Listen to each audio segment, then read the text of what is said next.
조금 마음이 무거워지는 얘기로 시작하겠습니다. 작년 2024년도 마음 아픈 통계가 하나 발표됐는데 우리나라에서 자살로 사망한 사람들이 13년 만에 최다를 기록했다라고 하는 통계입니다. 작년 2024년도에 우리나라가 OECD 국가 중에 자살률 세계 1위다, 부동의 1위다라고 하는 것은 십수년째 그게 유지되고 있잖아요. 좋지 않은 거 지금 1등하고 있는데 그건 다 이미 아시겠지만 작년이 14년 만에 제일 많은 사람들이 자살로 목숨을 끊었대요. 더 우려가 되는 것은 보통 이제 10대의 사망률, 20대의 사망률, 30대의 사망률 1위가 뭐 병이겠습니까? 자살이거든요. 10대, 20대, 30대 사망률이 1위가 자살인데 작년에는 40대까지도 사망률 1위가 자살이었어요. 원래 2023년도, 그러니까 2년 전이죠. 2년 전에는 40대 사망률 1위는 자살이 아니었습니다. 암이었습니다. 암.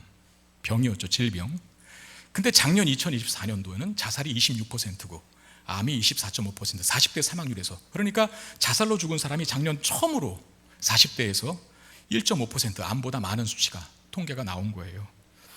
이건 이제 학자들이 굉장히, 여러 전문가들이 굉장히 크게 우려하는 부분입니다. 왜냐하면 여러분 40대는 여러 영역에서 굉장히 중요한 역할을 하는 시기에 있는 사람들이거든요. 그 가정도 그렇고 직장도 그렇고 나라로 마찬가지면 나라의 허리예요. 허리. 40대는. 근데 그 사람들이 얼마나 힘든지 모르겠는데 그 힘든 것 때문에 스스로 목숨을 끊는 일이 작년에 자살로 죽으신 분들이 많다라고 하는 것. 한 분야만 봐도 40대는 가정의 생계를 책임져야 할 사람 아닙니까? 위로는 노부모를 봉양해야 되고 살아계실 테니까. 그리고 어린 자녀들, 가장 돈 많이 들어갈 시기잖아요, 솔직히 말해서. 근데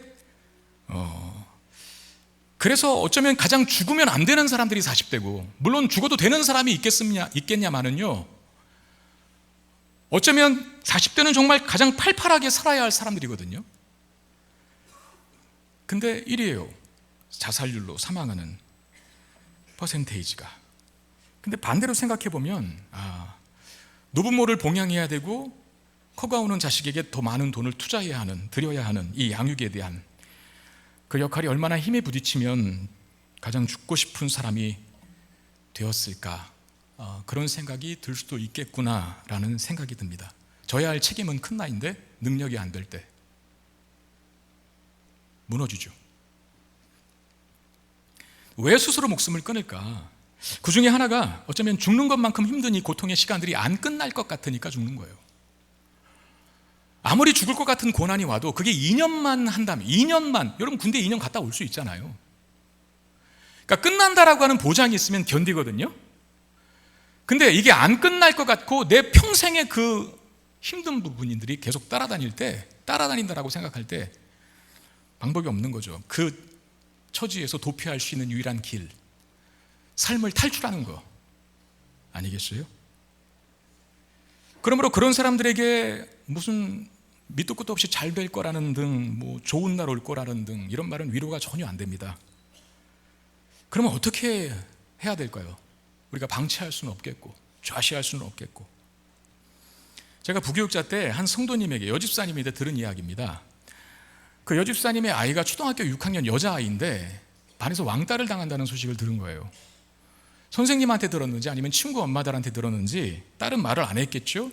근데 왕따 당한다는 얘기를 듣고 왜 왕따 당했나 들어보니까 그 딸아이가 6학년인데 성장 속도가 다른 아이에 비해 빠른 겁니다. 그게 키든지 신체적인 조건이든지 아니면 정신적인 부분이든지 굉장히 성숙함이 빨리 온 것 같아요. 그래서 다른 아이들로부터 왕따를 당하고 있다는 거예요. 그 소식을 듣고 딸아이 불러놓고 이제 엄마가 심각하게 고민하고 기도하면서 물었습니다. 너 왕따 당하니? 힘들지 않니? 그랬더니 딸이 하는 말이 이랬답니다. 엄마, 내가 왕따 당하는 게 아니라 내가 걔들 왕따 시키는 거야. 나랑은 수준이 안 맞아. 나랑은 노는 물이 좀 달라. 내가 왕따 당하는 게 아니라 내가 그들하고 안 노는 거야.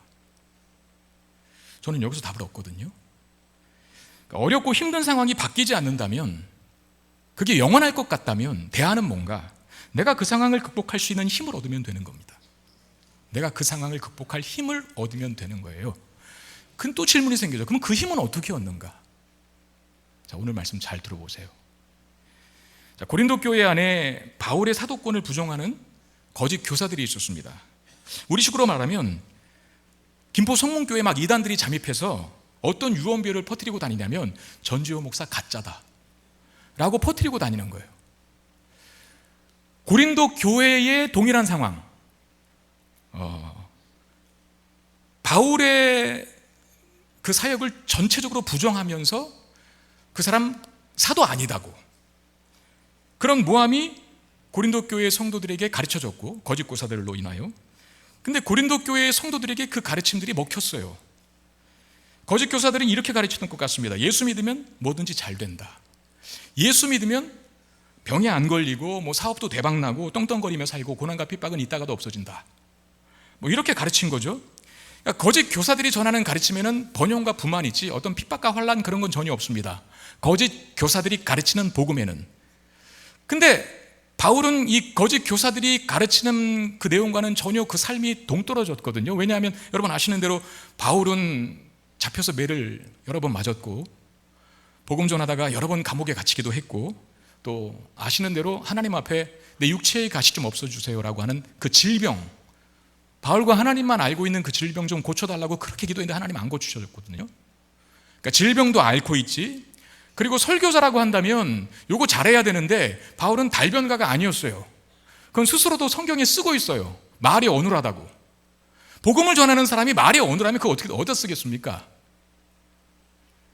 어떻게 보면 고린도 교회 성도들이 볼 때 거짓 교사들이 바울 가짜 사도다라고 말한 것이 일리가 있나 보다 이렇게 생각하게 되는 거죠. 왜냐하면 거짓 교사들이 가르친 복음 안에는 예수 믿으면 말도 잘하게 되고 감옥 안 가게 되고 병도 다 고쳐주게 되고 뭐든지 잘 된다라고 하는 부와 번영의 복음을 전했는데, 바울의 꼴을 보니까, 삶을 보니까 완전히 부와 번영의 복음은 아니거든요. 그래서 넘어간 거예요. 그래 맞아, 하나님 믿으면 복 받아야 되는데 잘 돼야 되는데 왜 바울은 저렇게 살지? 복을 가장 많이 받을 사람이라면 바울인데 근데 사는 꼴 보면 복 받는 사람하고는 거리가 멀어.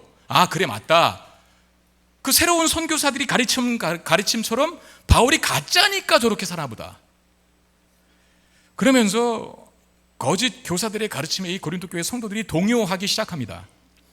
여러분, 고린도 교회는 바울이 세운 교회입니다. 물론 바울이 교회를 세우고 나서 개척하고 또 떠나죠. 누군가에게 맡기고. 그 바울은 이제 선교사로서 역할을 하다 보니까 한 교회에 쭉 정착하여 저같이 그렇게 있는 목회자는 아닙니다. 지금은 고린도 교회에 바울이 없지만 어쨌든 바울이 개척하여 세운 교회가 고린도 교회예요.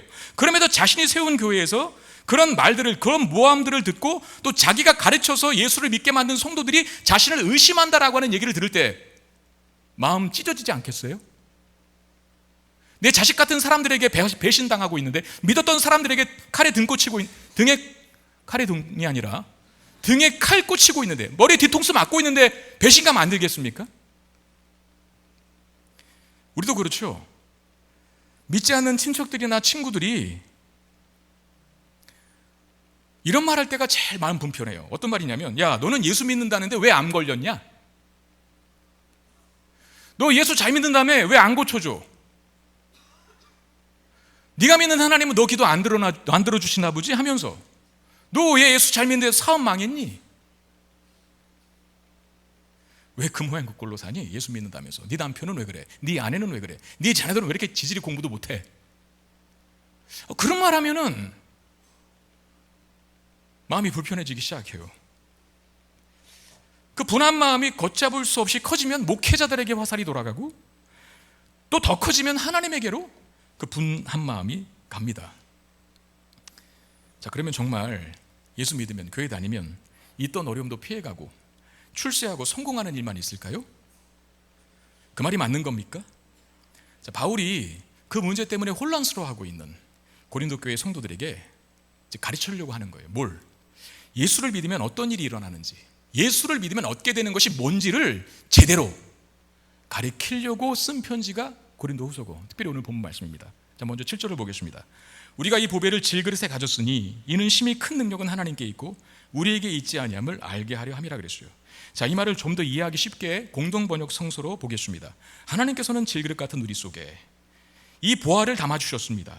이것은 그 엄청난 능력이 우리에게서 나오는 것이 아니라 하나님께로부터 나온다는 것을 보여주시려는 것입니다.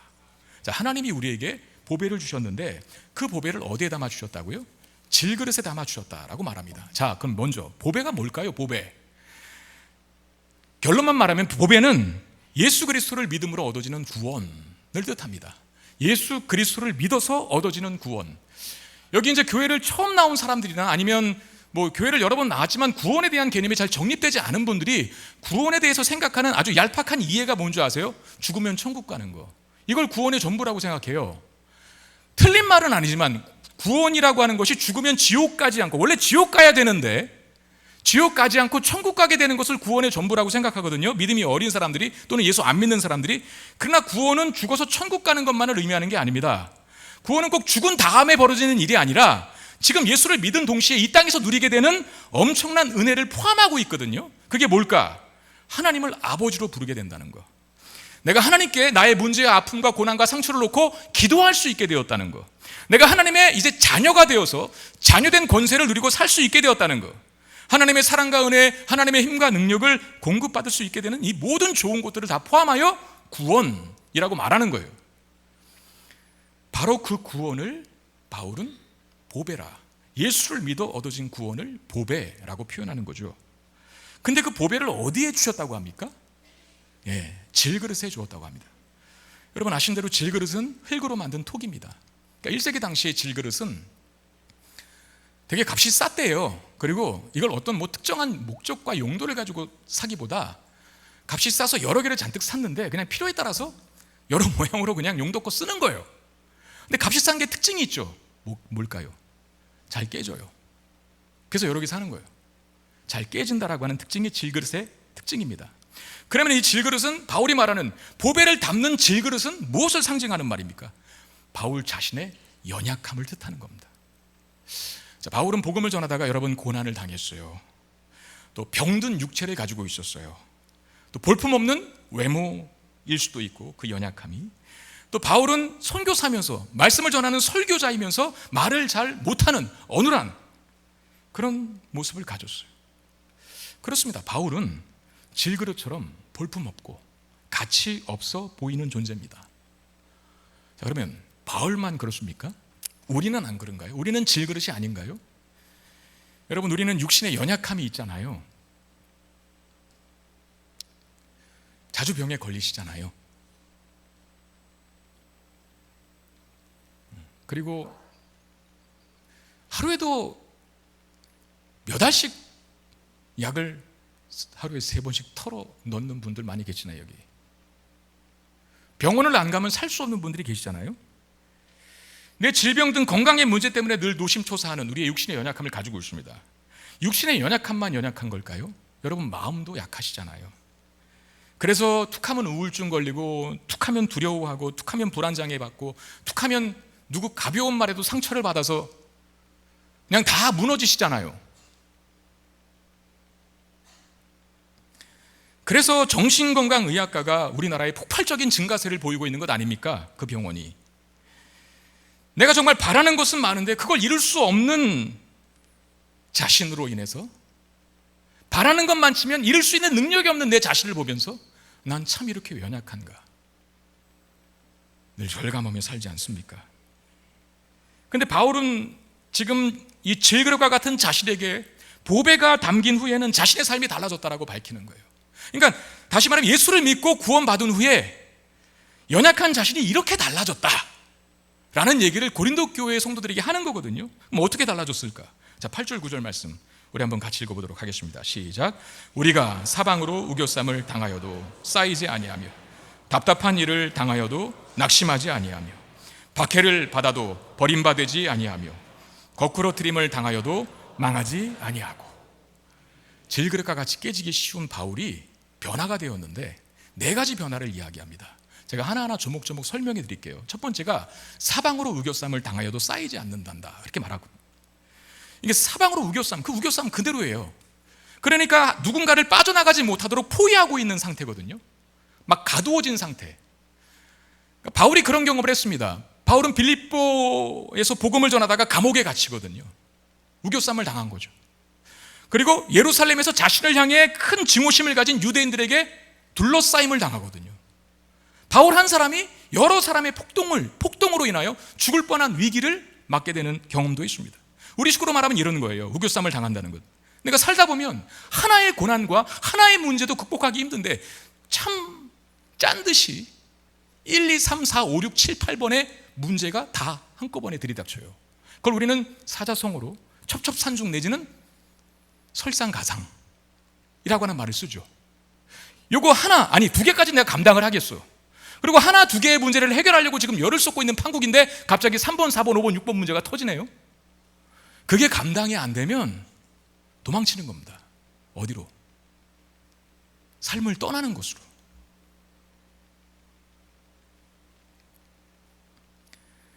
근데 바울이 빌립보 감옥에 갇혔거든요. 우겨쌈을 당했거든요. 뭐합니까? 찬송과 기도를 드립니다. 그랬더니 옥문이 열리고 결박이 풀렸죠. 유대인들이 폭동을 일으켜서 자신 한 사람 잡겠다고 순식간에 달려들었을 때 로마 군대가 갑자기 개입해서 바울을 구출해 줍니다. 내가 사방으로 우겨쌈을 당했지만 쌓이지 않았다 라고 하는 말이 의미 아닐까요? 두 번째는 답답한 일을 당하여도 낙심하지 않았다고 합니다. 자, 바울이 이방인에게 복음을 전하면 이방인들이 잘 믿고 돌아오는데 바울의 마음에 항상 응어리진 아픔이 있었어요. 동족은 안 믿는 거예요. 동족, 유대인들은 정작 고향 사람들은 안 믿고 내 민족은 안 믿은 이방인들은 잘 믿는데, 그래서 늘 동족 유대인들을 향한 한편의 그 응어리진 마음이 있었거든요. 정말 저들에게 복음을 전해서 구원받게 하겠다라고 그렇게 민족을 사랑하는 마음으로 갔는데 그 동족은 바울의 본심을 이해하지 못하고 바울을 잡아 죽이려고 했죠. 얼마나 답답하겠습니까? 자신의 본심을 알아주지 않고 오히려 오해하고 있으니 얼마나 답답하겠어요. 그뿐만이 아닙니다. 바울은 여러 번 감옥에 갇혔다 그랬어요. 근데 바울이 죄져서 잘못해서 범법자라 잡혀갔습니까? 아니에요. 복음 전하다가 때로는 누명을 쓰고 때로는 오해를 받고 감옥에 갇혀요. 사실상 죄 없이 감옥에 간 건데, 그럼 죄 없이 감옥에 가면 그 인생이 얼마나 답답하겠습니까? 얼마나 억울하겠습니까? 근데 답답한 일을 당하여도 낙심하지 않는다라고 말해요. 여러분, 우리도 답답한 일들을 많이 겪습니다. 내 본심과 진심이 왜곡될 때, 또는 사실이 아닌 일로 마치 사실인 양 모함당할 때 답답하거든요. 특히 믿었던 사람에게 그런 일을 당하면 여러분 어떠세요? 사람 상대하기가 싫어지지 않습니까? 갑자기 생각난 이야기인데, 교회도 이렇게 보면은 오랜도록 교회를, 여기 우리 예배를 나왔지만 이렇게 교제 공동체 안으로 잘 안 들어오시는 성도들이 꽤 돼요. 그 왜 안 들어오시냐 물어보면, 제가 볼 때 열의 대여섯은 이전의 교회 공동체에서 너무 상처를 많이 받은 거야. 그래서 사람 상대하기가 싫은 거예요. 하나님은 좋은데 같이 교회 생활하면서 이 사람 저 사람 만나고 엮이는 게 너무 싫은 거예요.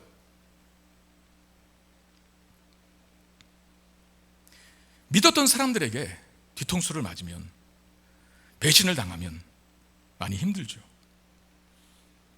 낙심이 됩니다. 저는 나는 자연인이다라고 하는 프로그램을 재밌게 봅니다. 원래는 전혀 재밌지 않았거든요. 그냥 한심한 사람들처럼 생각됐어요. 뭐 하나 저 산주 속에서 혼자 왜 저러지? 그렇게 생각하고 채널을 확 돌려버렸거든요. 근데 비포 애프터가 있어요. 제가 담임 목사 되기 전에는 나는 자연이다를 안 봤어요. 근데 담임 목사 되고 난 후에 나는 자연이다가 너무 재밌어요. 무슨 이유 때문일까요? 도대체 뭐가 나에게 변화가 있었을까요? 심지어는 그 사람들이 이해가 되고, 심지어는 나도 살고 싶다. 그러면 나도 산속에 들어가서 좀 살고 싶다. 그런 마음이 들 때가 있어요. 그 사람들이 이제 뭐 산중생활 소개하면서 같이 뭐 일하다고 작업하다가 또 항상 먹는 거 이렇게 만들어주잖아요. 그 코미디언 그 사람들 두 사람 누구죠? 그 있잖아요. 아무튼 있습니다. 그 두 사람. 그 맛있는 걸 해주면 맛있는 거 먹고 나서 꼭 얘기를 해요. 대화를. 어떻게 다가 들여오셨어요? 어떻게 다가 산속에서 살게 되셨어요? 그 물어보면 가장 많은 이유는 그거예요. 건강 때문에. 너무 건강이 안 좋아져서 공기 좋고 물 맑은 곳으로 왔다. 이게 1인데 제가 볼 때 2위, 아주 강력한 2위는 뭐냐면 사람에게 된 거예요. 인간 같지 않은 인간 만난 거고, 짐승 같은 인간들 만나서 너무 큰 상처를 받은 거예요. 그래서 정말 사람 상대하기 싫다. 떠나버린 거예요. 인간들 많은 세상을 혼자 살려고. 어쩌면 산중생활을 선택한 것은 그 문제를 극복하지 못하고 도피한 거죠. 도피. 낙심한 거예요. 자, 사람은 답답한 일을 당하면 낙심하게 되어 있습니다. 근데 바울은 답답한 일을 당했는데 낙심하지 않았다라고 말해요. 여러분, 이 낙심하지 않았다라고 하는 말의 원어적인 다른 의미는 희망을 포기하지 않았다는 뜻입니다. 잘 들으세요. 낙심하지 않았다라고 하는 말의 다른 원어적인 의미는 희망을 포기하지 않았다는 뜻이거든요. 그러니까 바울도 답답한 일을 당하면 누군가 나를 배신하고 나는 좋은 마음으로 왔는데 그 본심을 왜곡해서 공격으로 맞받아칠 때에는 낙심되지 않겠어요? 근데 바울이 잘한 건 뭐냐면 낙심이 되다가도 빠르게 회복되는 거예요. 그래서 다시 희망을 갖고 현실에 직면합니다. 산속으로 도망간 게 아니라 인간들한테 너무 데워서 산속으로, 나 인간들 다시는 안 만날 거 하고 산속에 들어간 게 아니라 빨리 회복되어서 또다시 복음을 전하는 현장으로 가죠. 바울이 그렇게 했다고 고백하는 거예요. 두 번째가. 자, 그럼 세 번째는 뭡니까? 박해를 받아도 버림받지 않았답니다. 자, 박해가 뭡니까? 도망친 거죠. 그리고 잡힌 거죠. 그리고 협박당한 거죠. 그리고 맞은 거죠. 그리고 감옥에 갇힌 거죠. 죽을 뻔한 위기를 수많이 넘긴 거죠. 그 박해를 받아도 버림받지 않는다. 그 버림바라고 하는 말이 다른 뜻으로 포기하다 그 말이거든요. 포기하지 않았다. 박해를 받아도 포기하지 않았다. 그런 뜻이에요. 근데 여러분, 사람이라는 게 자신이 고수하고 있는 어떤 것 때문에 힘들어지면 대부분 그 고수하던 것을 포기하게 되는 법입니다. 그렇잖아요. 여러분, 아무리 내가 꿈이 있고 희망이 있고 나 학업 나 중단하지 않을 거야, 나 공부 열심히 해서 꼭 내가 원하고 이루는 꿈 이룰 거야, 원하는 꿈 이룰 거야 라고 결심을 해도 당장 먹고 사는 일이 힘들어져 봐요. 꿈이고 뭐고가 어디 있어요? 포기하게 돼요, 꿈은. 그리고 직업전선으로 투입되는 거죠. 가정의 생계를 위해서. 양가의 반대가 너무 심하면, 그 양가의 부모로부터 너무 사랑하는 연인들이 핍박을 받으면 헤어지게 되는 법이에요. 그걸 견디는 사람 많지 않습니다. 바울이 지금 박해를 받는데 뭐 때문에 박해받고 있다고요? 복음 전하다가 박해받는 거예요. 예수를 믿는 것 때문에 박해를 받는 거예요. 그러면 박해를 너무 받아서 너무 힘들어, 아파. 그럼 바울이 박해를 받지 않을 수 있는 아주 간단하고 빠른 방법이 하나 있어요. 예수 안 믿으면 되는 거예요. 복음 안 전하면 되는 거예요. 교회 안 나가면 되는 거예요. 그러면 박해고 핍박이고 뭐가 없어요. 그런데 바울은 포기하기는커녕 기회가 있을 때마다 또다시 가서 복음을 전합니다. 상당한 맷집이죠. 저는 복싱이나 권투 선수들이 때리는 것만 배우는 줄 알았거든요. 근데 맞는 것도 많이 배운다네요. 그러니까 아무리 때리는 걸 잘해도 한 대 맞고 쓰러지면 끝나니까, 게임이. 맷집도 기르는 훈련을 많이 한답니다. 뭐 배라든지 뭐 얼굴이라든지 이런데. 잘 맞는 훈련도 중요하대요. 경기를 뛰면 두들겨 맞는데도 수건 던지지 않고 다음 라운드에 또 나오는 사람 있잖아요. 그럼 때리는 선수가 때리다가 힘 빠져서 맞았지만 힘이 남아있는 사람이 한 대 톡 건들면 어떻게 되죠? 때리다가 힘 빠진 사람이 쓰러지는 거예요. 바울에게 그 영적인 맷집이 있어요. 영적인 맷집. 아무리 맞아도 수건 안 던지는. 네 번째는 거꾸로 트림을 당하여도 망하지 않는답니다. 자, 거꾸로 트림을 당한다라고 한 말이 버려진다라고 하는 뜻이거든요. 언제 바울이 버려졌냐면 유대인들에게 돌에 맞아서 마치 시체가 버려지듯 도시 밖으로 던져진 사건이 있어요. 그게 사도행전 14장에 나오거든요. 근데 이제 돌에 맞아서 바울이 졸도한 건데 죽은 줄 알고 내다 버린 거예요, 그 시체를. 자, 사람들에게 던져 버려진 시체란 무슨 뜻일까요? 쓸모 없어져 버렸다, 쓸모 없는 존재가 되어 버렸다 라는 뜻 아니겠습니까? 시체가 되어서 던져져 버려졌다는 건. 여러분, 세상에서도 살다 보면 나 혼자밖에 없다고 느끼는 상황들이 있습니다. 그때 많이 힘들 텐데. 지난 목요일에 저희 딸 대학 졸업 연주회가 있었거든요. 졸업 연주회니까 또 많이 오셨죠. 또 많이 가서 축하도 하고 또 친구들도 많이 와서 사진도 많이 찍고 아주 화기애애한 분위기더라고요. 그러니까 5명이 먼저 하고 저녁에, 그 다음에 1시간 쉬고 또 5명이 이후에 하고, 그리고 다음 날까지 5명 또 먼저 하고 1시간 쉬고 다음 날 하는데 우리 딸이 첫 타임이었어요. 5시부터 시작하는. 근데 그 5명이 끝나고 1시간 그 소위 브레이크 타임이 있을 때 같이 사진도 찍고 하객들하고 이제 축하객들하고 이제 사진도 찍고 꽃다발도 받고 뭐 선물도 받고 뭐 정말 천국이 따로 없더라고요, 그 아이에겐. 근데 제가 그런 생각을 해봤어요. 정말 그런 친구가 있었는지는 모르겠는데 그 졸업 연주에 만약에 한 명도 안 왔어. 그러니까 여러분들이 한번 그 입장이 되어보세요. 다른 사람은 다 꽃다발 받고 있고 사진 찍고 있고 너무 드레스 이쁘게 입고 와서 막 다른 사람의 모든 그냥 이렇게 환대를 받으면서 축하한다고, 너무 이쁘다고, 너무 잘 쳤다고 이렇게 다 듣고 있는데 나는 손님이 하나도 안 왔어. 아니 그 5명 중에 나와 똑같은 입장에 있는 사람 한 명만 있어도 덜 힘들 거예요.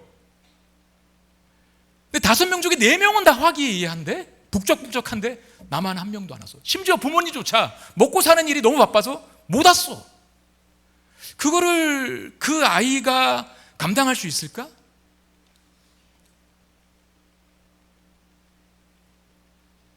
감정이입 좀 해보세요. 감정이입 좀. 아주 자존감이 바닥을 치지 않겠어요? 저는 끔찍하더라고요. 제가 감정이입 해보니까. 쥐구멍에라도 숨고 싶은 심정이었을 거예요. 아니 그냥 연주회 안 했을 것 같아. 올 사람이 없다고 한다면. 바울이 시체가 된 줄 알고 내다 버려졌거든요. 쓸모없이 버려진 존재가 되었거든요. 살다 보면 세상에 이런저런 끈들이 다 끊어질 때가 있어요. 잘 나갈 때야 좋지. 잘 나갈 때야 여러 사람 달라붙잖아요. 계속 잘 나가진 않을 거예요. 사람들에게 다 버려진 상태, 끈이 다 끊어진 상태, 내가 정말 인생 삶에서 쓸모없는 존재처럼 여겨지는 상태가 있지 않습니까? 바울이 지금 그런 취급을 당했다는 거예요. 죽은 줄 알고 시체 버리듯 내다 버려진 상태였어요. 그런데 바울은 자존감 바닥이 아니라 그는 다시 일어나서 요유히 자기 길을 갑니다. 이게 참 끝내주는 멘탈인 것 같아요. 바울이 당한 일을 한번 정리해 보겠습니다. 사방으로 우겨쌈을 당했대요. 답답하고 억울한 일을 당했대요. 박해를 받았대요. 사람들에게 버림을 당했답니다. 억울하고 아프고 초라합니다. 우겨쌈을 당하면 두려운 거고, 답답하고 억울한 일을 당하면 억울한 거고, 박해를 받으면 맞으니까 아픈 거고, 사람들에게 버려짐 당했으니까 초라해지는 거고. 보통 이 정도면 죽어야 하고 망해야 합니다. 보통 인간들은. 그런데 바울은 우겨쌈을 당해도 쌓이지 않았고, 답답한 일을 당해도 낙심하지 않았습니다. 박해를 받아도 포기하지 않았고, 내쳐지듯 버려져도 또다시 일어났다 라고 이야기를 하는 겁니다. 지금 어떻게 인간이 이럴 수 있을까? 그렇습니다. 인간은 이런 상황을 견딜 수가 없거든요. 왜? 인간은 본성이 깨지기 쉬운 질그릇이시기 때문에 그렇습니다. 이런 상황을 견디는 사람은 아무도 없어요. 저도 못 견디고 여러분들 못 견뎌요. 바울도 우리와 동일한 사람 아닙니까? 문제를 만나면 두려울 거고, 억울한 일을 당하면 낙심이 되고, 맞으면 아프고, 무시당하고 버려지면 괴롭고 힘든 법입니다. 마음의 상처를 받는 거예요. 바울도 똑같이. 그러나 바울은 그 질그릇 같은 자신의 한계를 극복했다 라고 말하는 거거든요. 어떻게 그것이 가능했습니까? 아까 답 나왔잖아요. 질그릇 안에 뭐가 담았다고요? 보배. 질그릇 안에 보배가 담겼기 때문에 그걸 극복할 수 있었던 거죠. 자, 여기서 알게 되는 사실이 하나 있습니다. 왜 예수를 믿었는데도 우리 인생에 문제가 끊이지 않는가? 솔직한 말로 거짓 교사들의 가르침처럼, 야, 예수 믿으면 무조건 잘 돼, 예수 믿으면 사업 대박 나고, 예수 믿으면 병 안 걸리고, 예수 믿으면 재난도 오다가도 떠나버려, 이게 더 솔깃하잖아요. 그럼 하나님 그런 방식으로 안 하실까? 왜 예수 믿는데도 문제가 끊이지 않는가? 왜 늘 어려움에 처해지는가? 답은 이겁니다. 보배의 진가, 보배의 능력, 보배가 가진 힘을 확인시키기 위함입니다. 자, 10절 말씀, 우리가 항상 예수의 죽음을 몸에 짊어지면 예수의 생명이 또한 우리 몸에 나타나게 하려 함이라. 깨어질 질그릇이라 늘 죽음을 몸에 짊어지고 산대요. 바울이 당한 거겠죠. 고난, 버려짐, 핍박, 낙심될 만한 상황들. 그런데 그런 상황 속에서 무너지지 않고 다시 설 수 있는 것은 예수의 생명이 또한 우리 가운데 역사한대요. 그 생명이 찬란하게 꽃피우기 위해서는 반드시 죽음이라고 하는 과정을 통과해야 한다. 내가 극복할 수 없는 문제를 극복하고 내가 해결할 수 없는 문제를 해결함으로 내 안에 있는 보배를 확인하게 된다는 거죠. 왜? 우리 힘으로는 그걸 극복할 능력이 없거든요. 근데 극복했다면 내가 극복한 게 아니라 뭐가 극복하게 해준 거예요? 보배가. 아까 보배가 뭐라 그랬어요? 예수를 믿어 우리에게 주신 구원, 하나님을 소유한 거, 예수를 소유한 거, 보배 되신 하나님을, 보배 되신 예수 그리스도를, 보배 되신 구원의 은혜를 소유하고 있으니까 원래는 내가 죽어야 하고 망해야 하는데 다시 일어설 수 있었던 것이라. 우겨쌈을 당하여도 두렵지 않고, 답답한 일을 당하여도 낙심하지 않았고, 박해를 받아도 내가 복음 전하는 사역 포기하지 않았고, 버려짐을 당해도 자존감 바닥치지 않았다.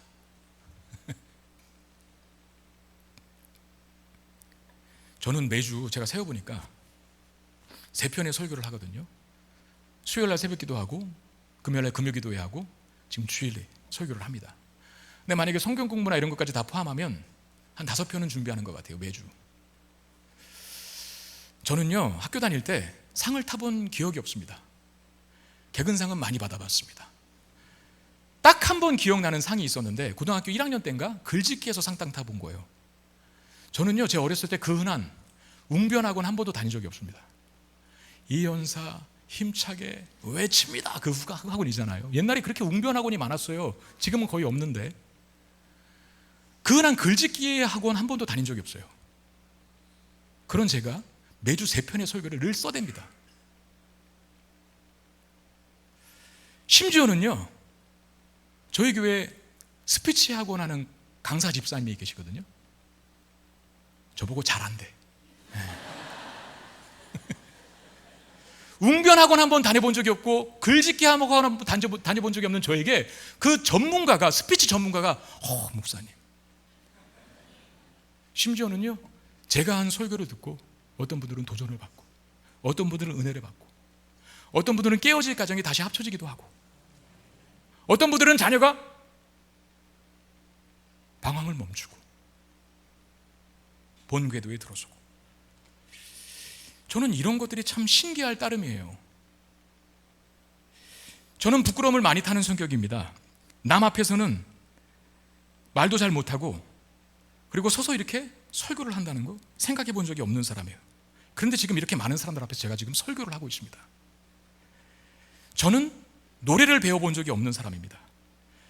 그럼에도 저에게 가끔씩 어느 성도님들은 목사님 성악을 전공하셨나요? 라고 물어보시는 분들이 계세요.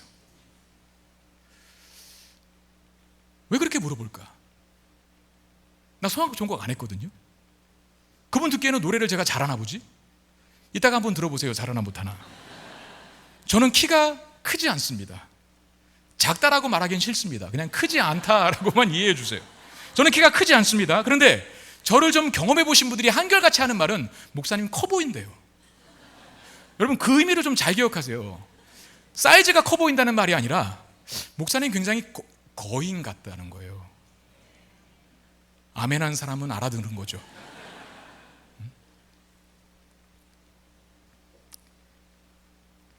저는 질그릇이었거든요. 지금도 질그릇이고 여전히. 그래서 깨지기 쉬운 그릇이거든요. 그리고 잘 깨져요.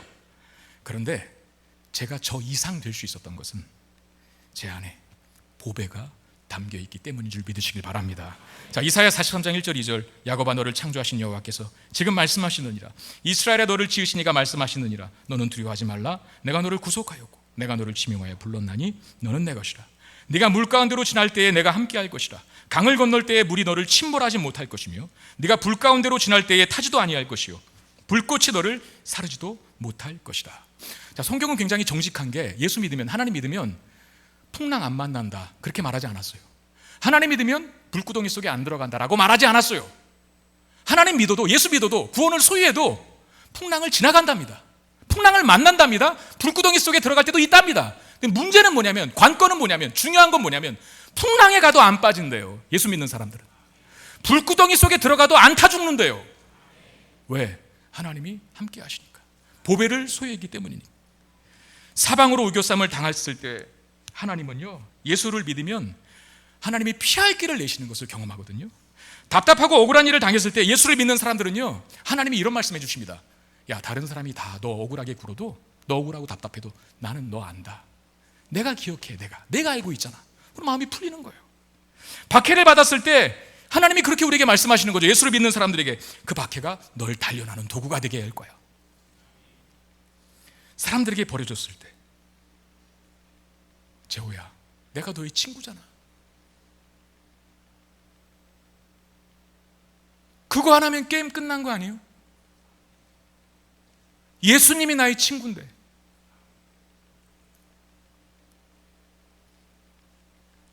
자, 누구나 다 인생의 어려움을 만납니다. 뭐 예수 믿거나 안 믿거나 다 인생의 어려움을 똑같이 만나요. 우리 교회도 암 걸린 사람 너무 많아요. 경제적인 고통당하는 사람 너무 많고, 자녀들 때문에 정말 속 터지는 부모가 한둘이 아닙니다. 근데 다른 건 뭔지 아세요? 예수 안 믿는 사람은 풍랑 만나면 무너져요. 근데 예수 믿는 사람들은 풍랑 만나도, 불구덩이 속에 들어가도 안 빠지고 안 탑니다. 안 무너진다는 거죠. 무너지지 않을 뿐만 아니라 그 일로 점점 강해집니다. 질그릇 같은 그의 인생 안에 보배로운 하나님을 담고 있기 때문이죠. 질그릇에 보배를 담은 한 사람의 기도를 소개하고 말씀 마치려고 합니다. 필립 브룩스라고 하는 성공회 성직자이자 작가인데, 쉬운 생활을 위해 기도하지 말고 좀 더 강한 사람이 되도록 기도하라. 자기 힘에 알맞은 과제를 달라고 기도하지 말고 과제에 알맞는 힘을 달라고 기도해라. 그러면 너의 일을 해내는 것이 기적이 아니라 너 자신이 기적이 될 것이다. 질그릇과 같은 우리가 보배를 담으면 이런 기도를 드릴 수 있는 사람이 됩니다. 그렇게 되기를 원하신다면 예수를 믿으십시오. 이전과는 차원이 다른 인생을 살게 될 줄로 믿습니다. 말씀 기억하며 찬양합시다. 주님만이 나의 산 소망이십니다. 진심을 담아 고백하겠습니다. 깊은 절망의 수렁 가운데 주님께 닿을 수 없던 우리, 어두운 밤중에 하늘을 향해 주의 이름 나 부를 때, 어둠을 뚫고 오신 주 살아 나의 절망 거두셨네. 주님의 공로 다 이루셨네. 주 예수 나의 산소가, 그 누가 주의 자기다 하라. 한없는 은혜 증량할까. 영광을 떠나 이 땅에 오신, 영광을 떠나 이 땅에 오신 죄가 되신 구주, 주의 십자가 내게 말하네. 주의 십자가 내게 말하네. 영원히 난 용납. 아름다우신 왕 나는 주의, 아름다우신 왕 나는 주의 그리스도 나의 산. 할렐루야. 주를 찬양하여라.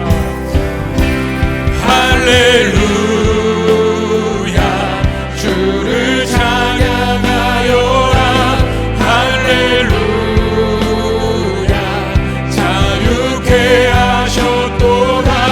죄의 저주 끊으신 주께 구원이 있도다.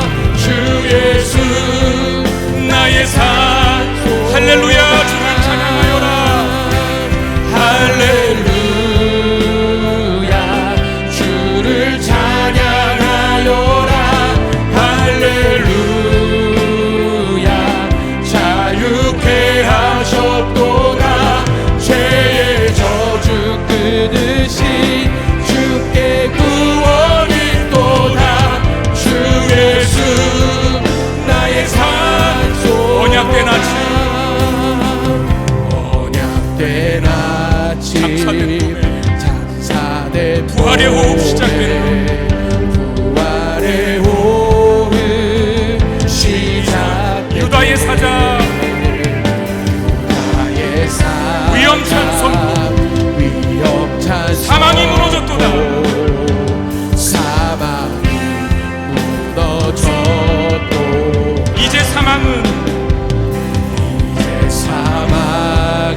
질그릇입니다. 그래서 자꾸 깨집니다. 하나님이여 내 안에 들어오셔서 그 어떤 것보다도 강한 사람으로 이 땅을 살아갈 수 있게 해 주시옵소서. 우겨쌈을 당하여도 쌓이지 않고, 답답한 일을 당해도 낙심하지 않고, 박해를 받아도 포기하지 않고, 버려져도 자존감 바닥치지 않고 유의당당하게 내 길 갈 수 있는 그 강한 멘탈의 소유자, 보배 되신 예수 그리스도가 내 안에 담길 때, 구원의 감격에 기뻐할 때 그렇게 놀라운 삶을 살아가게 될 줄로 믿습니다. 예수 믿지 않은 분이 있다면 그분의 마음속에 찾아가 주셔서 만나주시고, 그리스도를 영접하여 이 힘든 세상을 혼자 감당하지 않게 하시고, 하나님과 동행함으로 물 가운데 들어가도 빠지지 않고, 불 가운데 들어가도 타지 않는 인생으로 살아갈 수 있는 복 달라고 우리 이 마음으로 같이 기도하는 시간 갖겠습니다. 기도하겠습니다.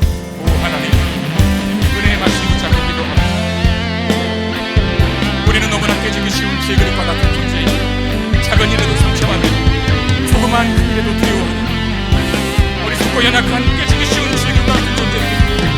하나님이여 예수 안에 있다는 사실을 우리가 상기할 수 있도록 도와주시고, 보배 되신 하나님을 신뢰하고 있다는 사실을 기억하게 하셔서 바울처럼 사방으로 길쌈을 당해도 쌓이지 아니하고, 답답한 일을 당해도 낙심하지 아니하고, 박해를 받아도 포기하지 않으며, 버려져도 내 인생 망가지지 않고 주님의 사람으로 이 땅을 살아갈 수 있는 은혜 베풀어 주시옵소서. 이 자리에 아직도 예수를 영접하지 못한 적이 있다면 성령이여 그 마음 열어주셔서 예수님이여 임재하여 주시기를 원합니다.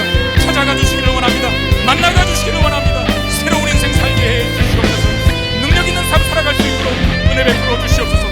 이 힘든 세상을 혼자 지고 가지 않도록 인도하시고, 죄에서 자유함으로 들어가시고, 모든 인생의 문제에서 해결받게 도와주시고, 마음의 공허함이 주님으로 채워지는 복을 누릴 수 있도록 인도하여 주시옵소서.